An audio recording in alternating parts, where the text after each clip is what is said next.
Okay, so today is the 26th. So today is the 26th of April. Just got quite a few hours worth of calling with FinCEN.Co. We mostly talked about strategy, looking to the future, because we just had an introductory call with a client, kind of heard what their point of view was, what they were looking for, but the product actually placed really well.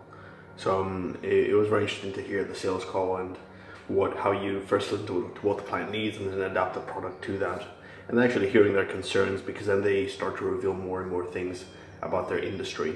And it's good to know those, because then in future sales pitches and in future emails and cold calling, cold emailing, we'll know what kind of hooks to look for.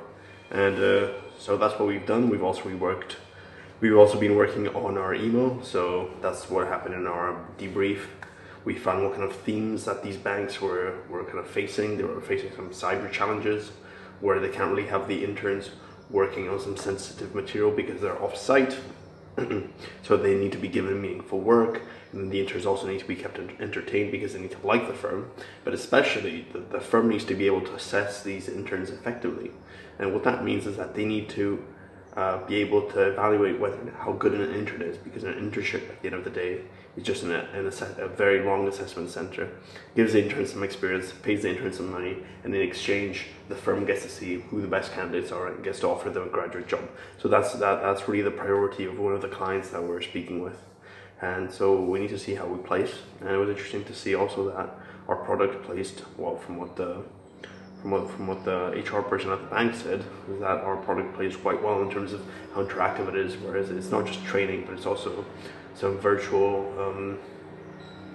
simulation, so it's interactive and there's some fun, and there's also a lot of learning, so that's one of the good things about that.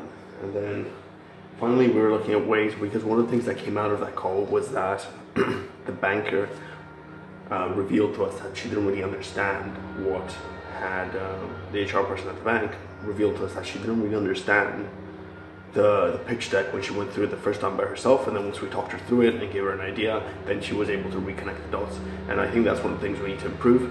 So now we were actually sketching up some new graphs, new ideas, new diagrams, like infographic kind of style that we append at the end of the email, and then it becomes a sort of swipe up function where the person finishes reading the email, and then they start to see there's an infographic, so they see that one, they keep swiping, and maybe we'll have 2 or 3, and that will hopefully provide enough hooks for the person to be latched on, actually be interested and willing to take a call. And then because that's one of the big things, because it's quite a long pitch deck and there's a lot of text, we're not really sure whether that can actually suffice as a big enough incentive for them to reply back and say, hey, we're interested. There's a tractor at the moment. So actually the tractor is this guy.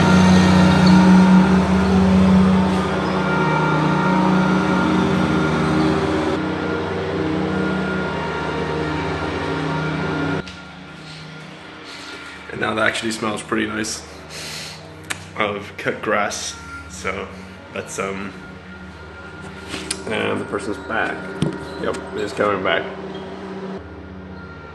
Yeah, that's the crux of it. And then the final point that I just realized, that we need to be making more content, more social media content. So these infographics are good, and the whole point is to kind of represent and show a person in an intuitive way what we're about, what we're doing. And these are good because they're quick, they're easy to read, they're fun to read, they're much better than reading a lot of text, and they don't need to be explained, so they're very visual and they're easy to share. And so the final thing that we need to do is actually create a brand and marketing around the product that FinCEN.Co offers, and I'll be suggesting a few ideas, and making some content relevant to the topic, so some explainer videos, tutorials, etc. that could be digestible for students, for example, and they kind of showcase how good the FinCEN.Co guys are, how good the FinCEN.Co guys are at actually explaining the topics. And the other thing is to make content which is relevant to the people in the industry who they're trying to target. So they're trying to target recruiters, HR people, banks, investment banking arms. So the idea is perhaps making a podcast, which is something that I'm working on at the moment, making some podcasts asking these bankers what their main issues are, because of Corona, how they're adapting, maybe interviewing other firms and seeing what they're doing, looking at parallel sectors, so interviewing people in other services arms, so perhaps consulting, and seeing what people in consulting are doing and seeing what they're doing with their interns to try and keep them engaged and interested, because they're also dealing with some sensitive material in certain cases. And so that's just the ideas for today. I'll be working on my thesis as well, and yeah, it should be rocking and rolling. Should be great. Cool. Thank you very much. I'll be back with some more updates very soon. Ciao.